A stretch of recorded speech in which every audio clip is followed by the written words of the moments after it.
Ce programme vous est offert par Adam, association des amis d'Alexis Moutanda.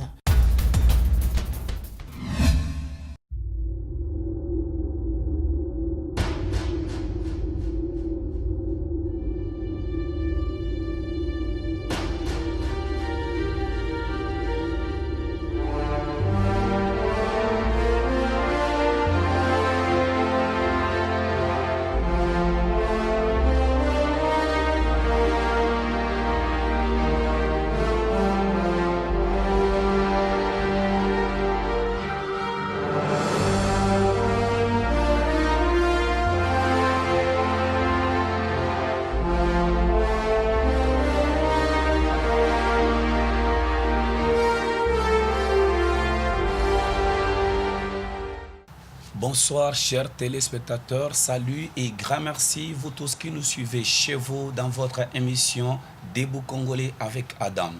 Debout Congolais avec Adam, c'est une émission socio-éducative qui milite pour la prise de conscience individuelle et collective de nos responsabilités en tant que peuple pour aller ensemble bien sûr en croisade contre les antivaleurs qui freinent ce pays. C'est une tribune de réflexion, d'analyse et de propositions de solutions afin d'arriver à une nation bien bâtie. Pour le numéro de ce jour, nous allons recevoir pour vous une grande personnalité, une sommité de ce pays qui, dans son combat, avec une constance avérée, bien sûr, c'est le député national élu de la circonscription de Mbuji-Mayi. Il s'agit de l'honorable Alexis Moutanda Nguimana, à qui nous disons bienvenue, honorable. Bonjour, oui. Merci beaucoup, honorable. Comment vous sentez? Oh, très bien, hein, peut-être pas autant que vous, mais enfin, ça va. Merci beaucoup, honorable, bien sûr, parce qu'en vous voyant, bien sûr, la santé nous le prouve. Et nous voudrons, entrer des jeux, honorable, de vous demander quel est l'état de santé de l'association des amis d'Alexis Moutanda. Bon, vous savez, je suis totalement satisfait de l'état d'avancement de cette association. Elle est encore très jeune, elle a tout juste, disons, peut-être une année et demie. Et je peux dire que nous avons déjà fait du chemin. Donc, de manière générale, je suis peut-être très exigeant. C'est pour cela que je me dirais que on aurait pu peut-être faire beaucoup mieux, mais dans l'état actuel des choses, je crois que ça va très bien. Oui, toujours dans cette perspective honorable, je ne suis pas seul ici dans ce plateau, je suis accompagné de ma consoeur Brunel Boyoma. Vous avez une question pour l'honorable en ce qui concerne Adam. Adam, association des amis d'Alexis Moutanda. Honorable, parlez-nous brièvement du message que véhicule Adam, dont vous êtes le président. Oui, je crois qu'en introduisant l'émission tout à l'heure, il a parlé, disons, Debout Congolais avec Adam. Alors, je crois que le message essentiel est contenu dans ce titre.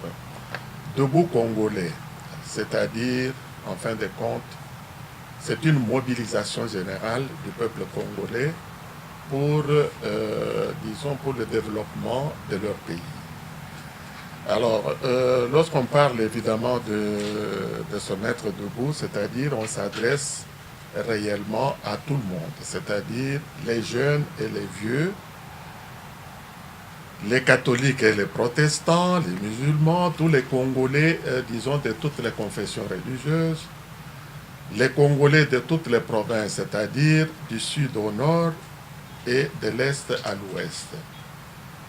Parce que lorsqu'on est Congolais, il faut comprendre qu'on appartient à un même pays, qu'on appartient à un même territoire national, qu'on appartient à un même idéal, c'est-à-dire faire de ce pays un grand pays et qui peut jouer son rôle dans le concert des nations.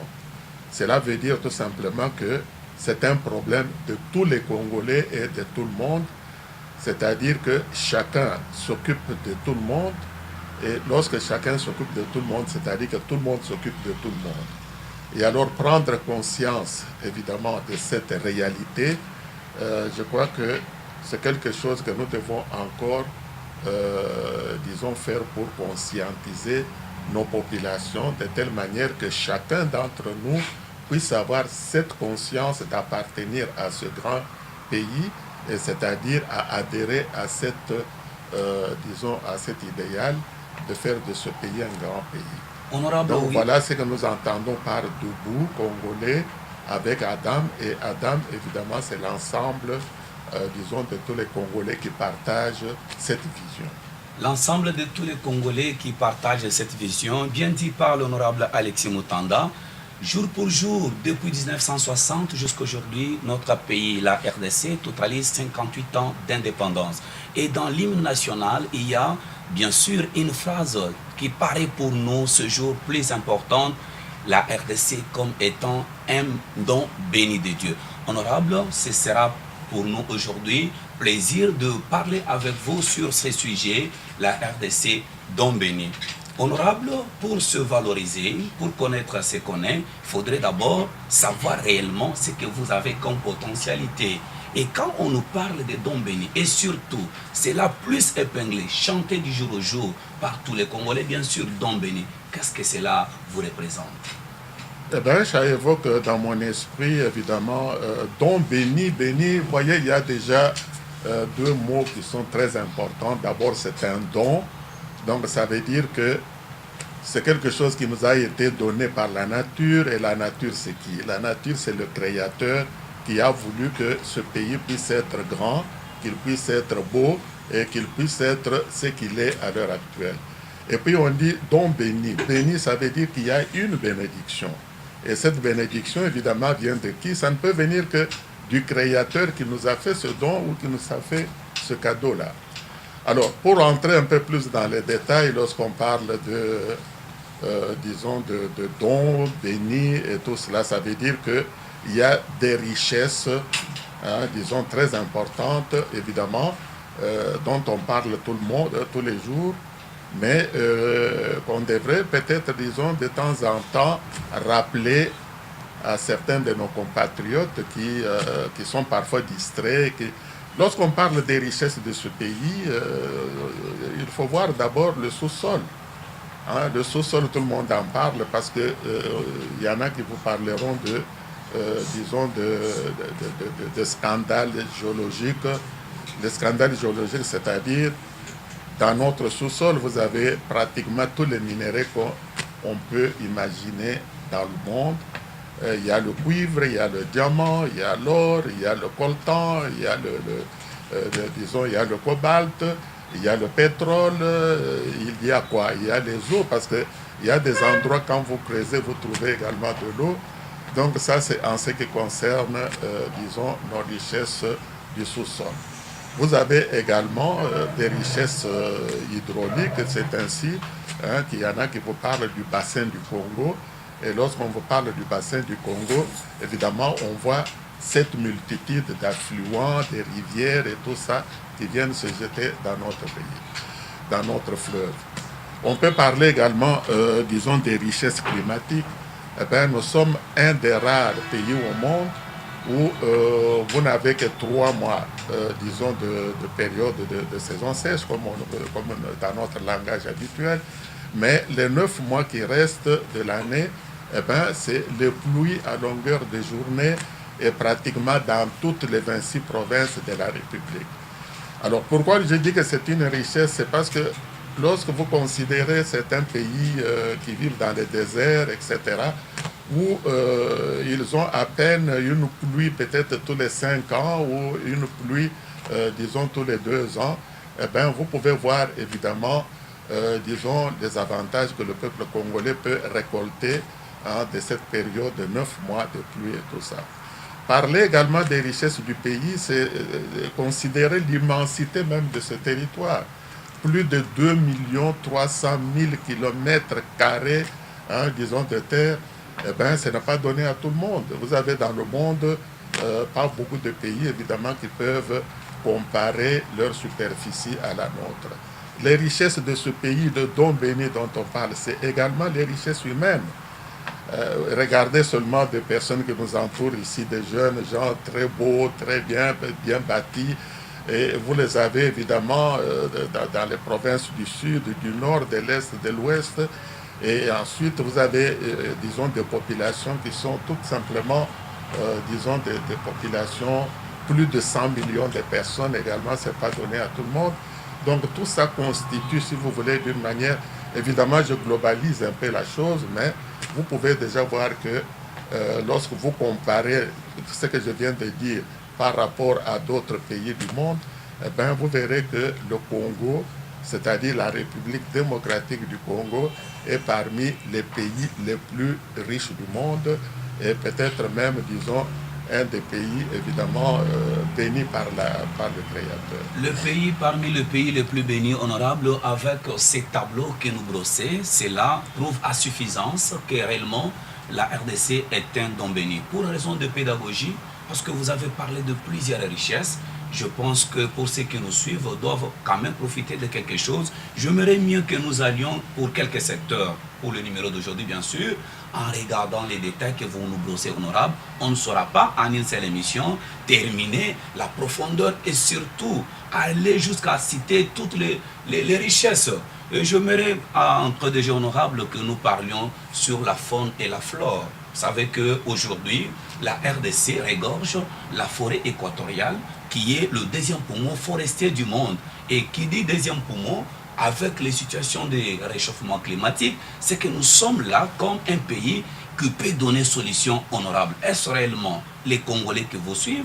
Savent-ils réellement ou connaissent-ils que ce ressource, est-ce que la forêt équatoriale est une des richesses les plus importantes de ce pays, honorable? Oui, voilà encore un aspect que vous soulevez, c'est cette prise de conscience, parce qu'au début vous avez posé la question de savoir l'association. Eh bien, cette association veut également, disons, faire découvrir, n'est-ce pas, à nos compatriotes qui sont distraits ou qui sont tout simplement ignorants. Il y en a qui vivent à côté des forêts, mais pour eux, ils voient des arbres et puis il y a peut-être des serpents là-dedans, il y a peut-être des bêtes sauvages là-dedans, il y a peut-être des scorpions, n'est-ce pas? Il faut faire attention, mais considérer de manière globale, parce que vous voulez considérer évidemment cette faune sur le plan global lorsqu'on parle disons, de sécheresse climatique. Eh bien, le Congo, c'est encore une fois un des pays où vous découvrez ce qu'on appelle la forêt vierge.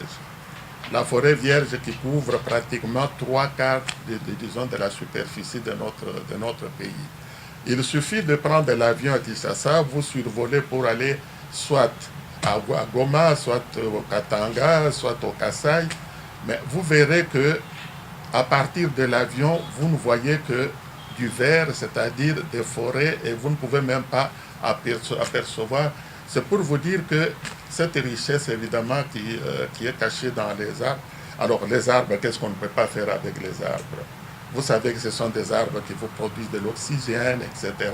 Et puis ensuite, je ne peux pas entrer dans les détails parce que je ne suis pas spécialiste, n'est-ce pas, des forêts, mais toujours est-il que à l'heure actuelle, par exemple, disons tous les experts de l'environnement, pour faire face aux problèmes climatiques dans le monde, et spécialement, disons, dans certains pays africains, eh bien, ils ont visé spécialement le bassin du Congo comme étant une des solutions qui peut contribuer évidemment à résoudre ces problèmes. Alors pour certains compatriotes qui seraient distraits ou qui penseraient qu'un arbre, c'est... Alors pour parler un peu de la richesse même de notre sol, prenez tout simplement des graines, de maïs, de millet ou n'importe quelle graine, vous jetez distraitement, n'est-ce pas, quelque part, et vous verrez comment la terre, n'est-ce pas, la terre généreuse que nous possédons, quelques semaines après, vous pouvez passer par là, et bien vous trouverez le maïs, il a poussé, vous trouverez le millet, il a poussé, vous trouverez ceci qu'il a poussé, alors que vous n'avez fait que jeter ces graines dans la nature. Donc c'est pour vous dire que le Congo, c'est véritablement un don béni en ce qui concerne évidemment le sous-sol, en ce qui concerne, comme vous l'avez dit vous-même, la faune et la flore. et sans compter évidemment d'autres choses également qu'on peut citer. Sans vous couper Et la le parole. bassin du Congo constitue évidemment, en ce qui me concerne, la plus grande richesse que nous puissions posséder dans ce pays. Parce que lorsqu'on considère le miracle fleuve Congo en particulier, pour les enfants qui apprennent ça à l'école, c'est tout simplement une merveille. Honorable, vous parlez de ces merveilles, ces fleuves Congo, bien sûr, qui quittent depuis qu'il est le Balande là-bas dans les lois. Là-bas, juste dans la province du Congo central, 1700 km de la longueur. Voilà comment notre Dieu nous a dotés de richesses incommensurables. Là, je voudrais bien, honorable, en parlant, n'est-ce pas, de la faune, et je vois que nous avons des animaux qui sont tellement rares. C'est pourquoi je voulais passer la parole à Brunel Boyoma de pouvoir dire un mot. Parce qu'aujourd'hui, nous avons des pays, bien sûr, qui vivent que des animaux, Brunel. Merci beaucoup. Honorable, 58 ans après l'indépendance de la RDC, la faune aujourd'hui possède du parc national, plus de 76 aires protégées, les espèces animales et végétales. La RDC est tellement que le pays dont les tourismes ramènent le million dans les trésors publics. Oui, voilà encore évidemment une des questions tellement importantes qu'il faut résoudre. Parce que vous parlez là évidemment des parcs. Encore faut-il savoir ces parcs dans quel état ils se trouvent à l'heure actuelle. Je ne voudrais pas aller plus loin en vous disant qu'il y a des pays dans le monde qui ne vivent que du tourisme. C'est-à-dire qui sont peut-être proches de la mer ou tout simplement chez nous, tout ceci est combiné. Non seulement on a des grandes rivières, non seulement on a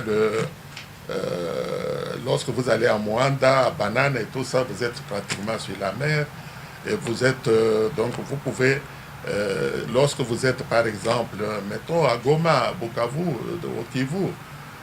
Dans le temps de M. Mobutu, on parlait beaucoup du parc de la Rwindi, mais qui était tout simplement une merveille, parce que chaque fois qu'on descendait à Goma, si vous avez d'aventure l'occasion de passer par la Rwindi, on découvrait tout simplement des merveilles, c'est-à-dire toutes sortes de bêtes, des antilopes, etc.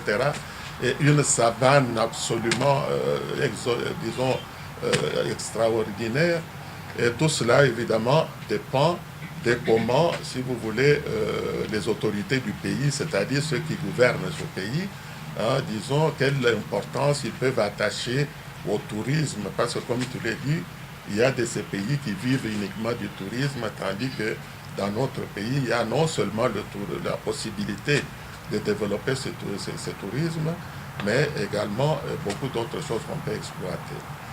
Donc vous avez tout à fait raison de citer ce domaine comme étant un des domaines qui peut être, disons, un pourvoyeur, si vous voulez, de devises fortes dans les caisses de l'État, tout simplement en développant le tourisme et même surtout aussi en protégeant certaines bêtes, disons, tout à fait rares, n'est-ce pas, dans le monde, où on trouve des bêtes comme Okapi, etc., que vous ne trouverez pas dans d'autres pays. Alors, lorsque notre hymne parle de dons bénis, voilà encore une preuve de plus, n'est-ce pas, que nous avons des choses extraordinaires que les autres humains ailleurs ne disposent pas. Honorable Alexis Mutanda, il y a tout un message, je pense, c'est le deuxième message, de réveil de conscience que vous adressez au peuple congolais, dans lequel vous soulignez l'importance, n'est-ce pas, de nos minéraux et surtout nos richesses dans les temps. Vous avez circonscrit cela et je voulais prendre juste l'époque précoloniale. Vous parlez du caoutchouc et de l'ivoire. Qu'est-ce que le caoutchouc peut avoir comme bénéfice pour notre pays et surtout lorsque cela est intériorisé par le peuple congolais et aussi bien vendu à l'étranger, honorable? Oui, j'ai parlé évidemment, je crois que vous faites référence, disons, au livre que nous avons sorti l'année dernière, où nous avons parlé beaucoup plus, si vous voulez, de la gestion de notre pays lorsque le Congo est indépendant et était propriété privée du roi des Belges. Eh bien, l'ivoire à l'époque, vous savez très bien que cet ivoire était très demandé évidemment par le marché international, mais beaucoup plus le caoutchouc. Pourquoi? Parce qu'à l'époque, disons vers les années 1800, vers la fin du 19e siècle et début du 20e siècle, il y avait une explosion, disons, de l'industrie de l'automobile. Alors, disons, la technologie était mise en place, disons, la production des véhicules. Et alors, en ce moment-là, évidemment, la demande était très importante parce qu'il fallait produire beaucoup de pneus pour ces véhicules. Et pour avoir cette matière première, il fallait évidemment aller dans les pays africains et le Congo était parmi ces pays.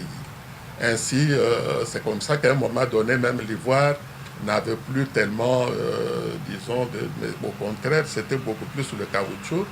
Mais le caoutchouc, évidemment, il fallait aller le chercher dans les forêts, là où il y avait raison pour lesquelles certaines personnes, évidemment, qui travaillaient pour le roi à l'époque, commettaient même, disons, des atrocités parce qu'il fallait coûte que coûte produire la quantité qui était demandée de caoutchouc. Il fallait que la quantité puisse être acquise. Et alors, en ce moment-là, évidemment, il fallait aussi, disons, de la main-d'œuvre. Et de la main-d'œuvre qui travaillait parfois sous pression et même qui subissait des persécutions parce qu'il fallait que telle quantité puisse être disponible pour telle période. Et c'est ça qui explique un peu, si vous voulez, ces atrocités de l'époque. Mais toujours est-il que du temps colonial, enfin disons surtout du temps précolonial, c'était beaucoup plus le caoutchouc et l'ivoire. Mais lorsqu'on est entré dans la période, n'est-ce pas, de coloniale, c'est-à-dire sous l'égide, disons, de la Belgique, c'était beaucoup plus les minéraux comme le cuivre, l'or, le diamant, qui ont été développés à grande échelle. Et aujourd'hui, évidemment, on évolue. Le cuivre et le coltan sont toujours bien demandés, mais surtout le coltan à l'heure actuelle, parce que vous voyez qu'il y a également des explosions dans le domaine de la télécommunication. Oui, excusez honorable, je vais vous relancer en parlant juste des minéraux pendant la période coloniale, honorable. J'aimerais mieux que Brunel, vous puissiez introduire honorable surtout sur ce point-là, parce qu'il est en train de parler de diamant, de l'or, et Brunel, vous avez honorable. Oui, merci. Encore une fois, honorable, dans quelques jours, la République démocratique du Congo va totaliser 58 ans. Alors, nous avons le diamant, les cobaltes, l'uranium, etc. Honorable, est-ce que vous pouvez nous dire la gestion de nos minéraux sont indépendantes comme nous sommes aussi indépendantes? Comme la RDC, j'allais dire la RDC aussi est indépendante depuis 58 ans. Est-ce que la gestion de ces minéraux est aussi indépendante? Oui, là aussi, vous savez, il y a à boire et à manger dans le sens que en 1960, parce que vous parlez actuellement de 58 ans d'indépendance, ça veut dire que notre pays est indépendant depuis 58 ans. Et dans la vie d'une nation, dans la vie même d'une personne, 58 ans, c'est quand même un âge, disons, très respectable. Effectivement. La personne a déjà atteint la maturité, il est déjà peut-être père plusieurs fois, et puis peut-être grand-père, etc. Et il y en a même qui sont arrière-grands-pères, qui ont même des arrière-petits-enfants, et tout ça, à cet âge-là. Ce qui veut dire que vraiment notre pays devait, à l'heure actuelle, avoir atteint, si vous voulez, son niveau de, disons, sa vitesse de croisière dans le développement. Mais chez nous, on constate que c'est tout à fait le contraire, pour la simple raison que pendant ces 58 ans, au lieu d'aller de l'avant, au contraire, on est en train de reculer. Parce que malgré toutes ces richesses dont on parle, malgré, disons, toute cette population, n'est-ce pas, qui est très dynamique, qui est même, disons, cette population est devenue de plus en plus pauvre, parce que comparé à il y a 20 ans, il y a 30 ans, il y a 40 ans, je crois quand même qu'il y a 40, peut-être 20 ans, on était beaucoup mieux qu'à l'heure actuelle, parce qu'aujourd'hui, la misère est devenue très, très visible. L'enseignement, même notre enseignement supérieur, etc., est tous allé tout simplement au rabais. Eh bien, vous avez le chômage qui est en train d'exploser dans le pays. Vous avez une jeunesse qui est pratiquement inoccupée, désœuvrée, qui ne trouve pas de travail. Vous avez nos services, disons, de production, c'est-à-dire notre économie nationale, qui est en train d'importer aujourd'hui même des poissons, alors que nous avons des rivières qui peuvent nous produire, disons, le double de ce que nous consommons. Et tout cela, ça veut dire que d'une manière générale, on est en train de végéter.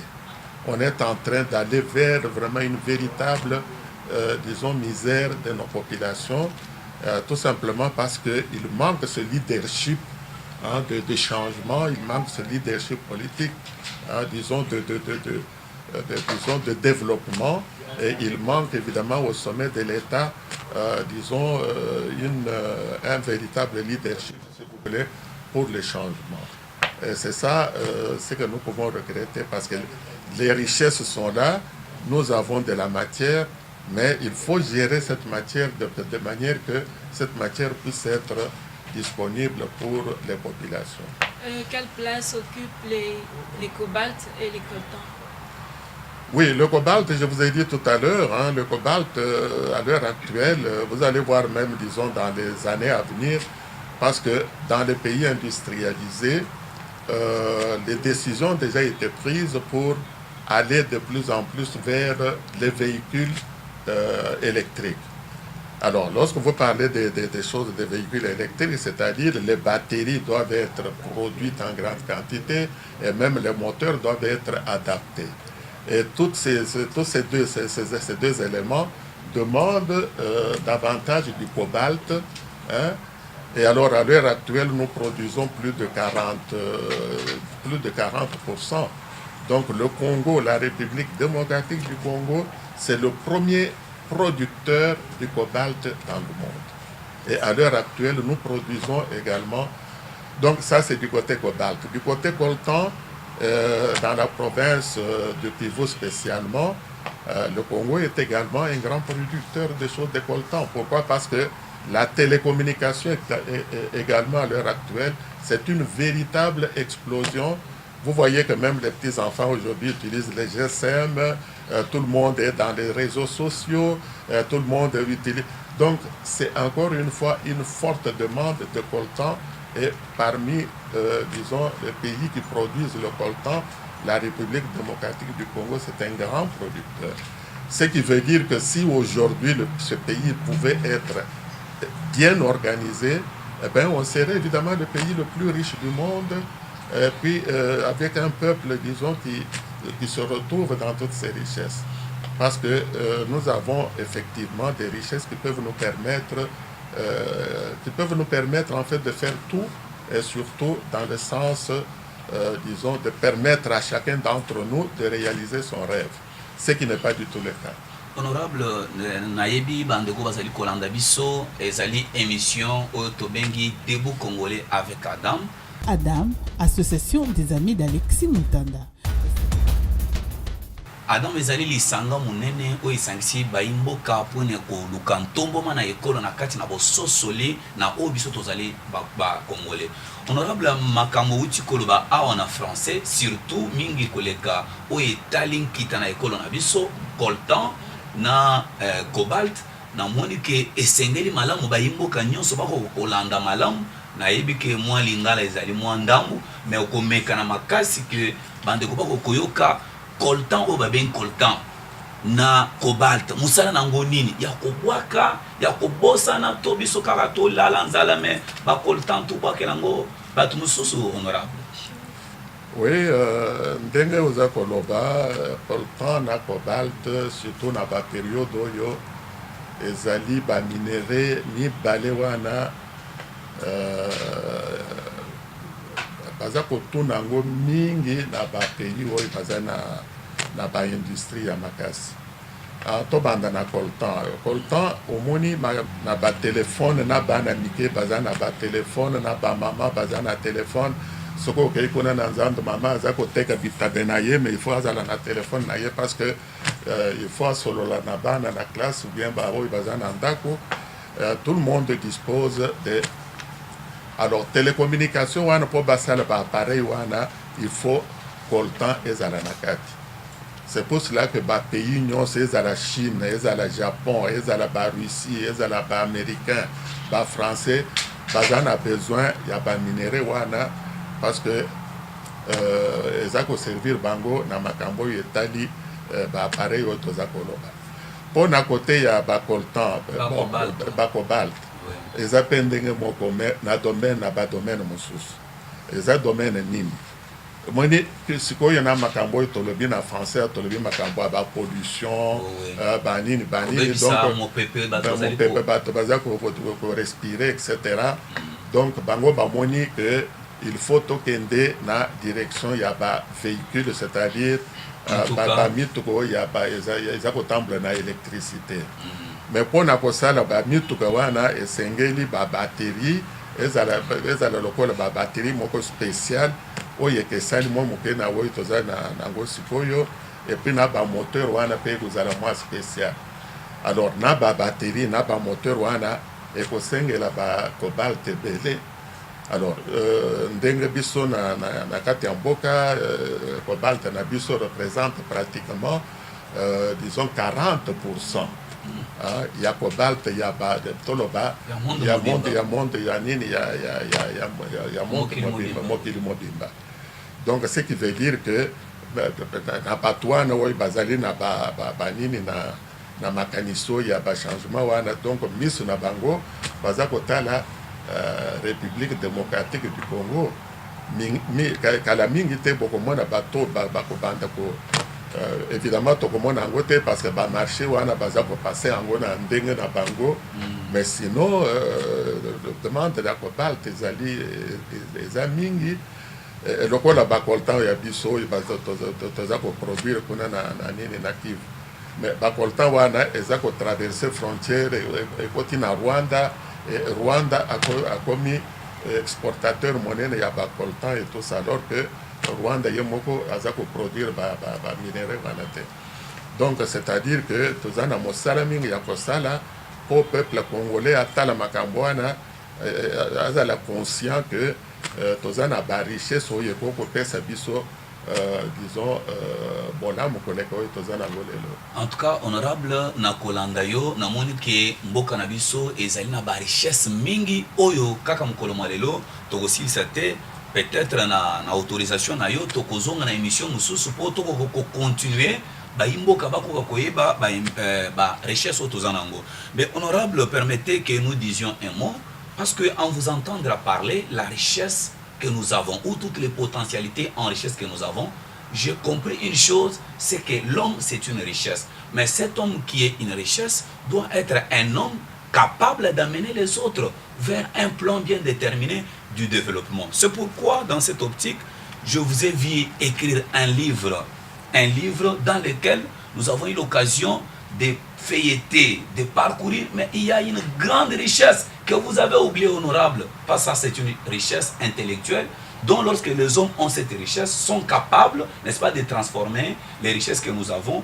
Le Congo en quête d'un leadership politique de changement par des élections libres et démocratiques. Honorable, quand vous étiez en train d'écrire un si riche livre, est-ce que pensiez-vous que nous aurons des problèmes des élections et surtout une crise en leadership au Congo, honorable? Oui, mais ce problème de leadership, ce problème disons, qui se pose à nous ne date pas d'aujourd'hui. Vous savez très bien que depuis notre indépendance, on vient de parler ici de 58 ans, eh ben, il y a eu les 4 ou les 5 premières années où il y avait un semblant de démocratie jusqu'au moment où le président Mobutu a pris le pouvoir et pendant 32 ans c'était un pouvoir dictatorial et lorsque Mobutu est parti évidemment nous sommes avec le régime actuel, ce qui veut dire que les problèmes des Congolais ne datent pas d'aujourd'hui et ce qui veut dire également que toutes les richesses dont on est en train de parler ici. Lorsque vous avez une richesse, Mais c'est à vous de protéger votre richesse, c'est vous de la défendre, c'est de vous de l'exploiter, c'est vous qui devez l'utiliser pour qu'il puisse servir à votre développement et puis au développement de votre famille et évidemment de tous vos amis ou même de tous les autres. Alors, aussi longtemps que le peuple congolais n'a pas compris que ces richesses nous appartiennent, que ces richesses, c'est notre patrimoine, que ces richesses, c'est nous qui devons les utiliser pour notre avenir et puis pour notre bien-être, eh bien, cette prise de conscience, il est grand temps qu'on puisse le faire. Parce que si on ne prend pas, si on est indifférent ou insouciant, eh bien, pour moi, c'est une véritable trahison que nous commettons vis-à-vis, ou plutôt même, disons, comment je dirais là, une non-reconnaissance, c'est-à-dire, on n'est pas reconnaissant, si vous voulez, vis-à-vis, disons, de cette réalité ou même de celui qui nous a permis d'être entouré de toutes ces richesses. Parce que comme on l'a dit tout à l'heure, ce n'est pas tout le monde qui peut jouir de cette richesse. Donc c'est le Créateur qui nous a donné cette possibilité. Et si nous n'arrivons pas à défendre cette richesse, si nous n'arrivons pas à la respecter, si nous n'arrivons pas à l'utiliser, disons, à bon escient, c'est que, évidemment, disons, nous ne sommes pas reconnaissants. Ça sera vraiment compliqué, honorable. Merci beaucoup. Nous tendons vers la fin de notre émission. Je dirais, lorsque vous avez besoin de vous procurer cet ouvrage combien si important, n'hésitez pas d'aller aux éditions CERDAF ou soit vous allez appeler sur les numéros au banc de vos petits écrans et nous allons vous donner juste les informations. Honorable, nous sommes presque à la fin de notre émission. Si on vous demandait d'avoir un mot plus bref, même dans 2 minutes seulement, de condenser de ce que nous venons de parler, je dirais que ce serait difficile pour vous de résumer toute l'émission, mais au moins un mot par rapport, n'est-ce pas, à l'émission et surtout à la profondeur de nos richesses. Juste 2 minutes, honorable. Oui, merci bien. Dans 4 jours, nous fêtons l'anniversaire de notre indépendance. Et notre indépendance nous a permis évidemment d'entrer dans le concert des nations en tant que peuple souverain, en tant que... Mais lorsqu'on parle d'un peuple souverain, c'est-à-dire un peuple qui a son destin en main et qui peut tracer sa destinée pour qu'un jour il puisse réellement jouer son rôle dans le concert des nations.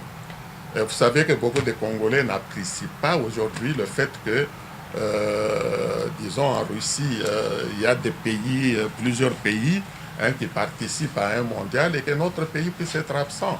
C'est déjà une preuve que, disons que nous ne sommes pas, évidemment, encore, si vous voulez, dans la compétition internationale. Et or, nous avons pratiquement, on l'a démontré tout à l'heure, disons, nous avons pratiquement tous les éléments qui puissent nous permettre de jouer réellement. Et pour ce faire, eh bien, nous devons prendre d'abord conscience de ce que nous sommes. Prendre conscience de ce que nous avons. Et puis prendre conscience également de ce que nous devons faire pour que nous puissions réellement des personnes responsables de leur avenir. Et comme notre hymne national, parce que vous l'avez cité tout à l'heure, il faudrait que la génération actuelle, c'est-à-dire nous qui sommes encore là, c'est la génération actuelle, puisse réellement prendre serment, disons, de léguer ces richesses à notre postérité. Et c'est comme ça que nous terminons d'ailleurs notre hymne national, parce que vous avez commencé par là. Effectivement. Eh bien, il faut que notre génération, c'est-à-dire nous qui sommes encore là aujourd'hui, nous puissions évidemment continuer le travail que les pères de notre indépendance, c'est-à-dire nos héros nationaux qui ont participé à l'obtention de notre indépendance, de notre souveraineté, qui ont fait évidemment ce qu'ils devaient faire pour arriver à cette fin. Et ils nous ont légué, disons, cette richesse. Et aujourd'hui, nous devons également prendre conscience et faire ce que nous devons faire pour que nous puissions aussi à notre tour léguer cette richesse à nos futures générations. Merci. Et si nous ne le faisons pas, eh ben, on sera jugé tout simplement des gens incapables, des gens inutiles, des personnes qui... Et ça, je vous assure que Vous pouvez peut-être accepter, peut-être parvenir, mais moi, en tout cas, je me dirais non. Merci beaucoup, honorable. Je pense que pas seulement vous, nous tous, nous allons Voilà. prendre cette conscience ensemble avec vous. Vous étiez là sous votre émission Debout Congolais avec Adam. Vous comprenez que honorable ne s'était pas épuisé. Il y a tant de matières. Nous vous fixons aussi prochain rendez-vous. Merci beaucoup, honorable, pour votre disponibilité. Et surtout, nous vous prions et demandons peut-être si c'est votre bon vouloir de passer encore à la prochaine pour que vous puissiez épuiser la matière que vous avez si entamée. Merci également aussi à ma consoeur Brunel Boyoma. Effectivement, il faut comprendre ces lapsus lingués. Je dirais que merci pour votre concours et vous tous qui nous avez suivis sur votre émission. Prenez rendez-vous la fois prochaine. Merci à l'équipe technique qui nous a accompagnés et tous les amis de l'association des amis d'Alexis Mutanda, Adam en sigle. Je vous rappelle que cette association est sur le numéro 2 de l'avenue Katanga, dans la commune de Gombe, non loin de l'école primaire Notre-Dame de Fatima. Au revoir et à la prochaine.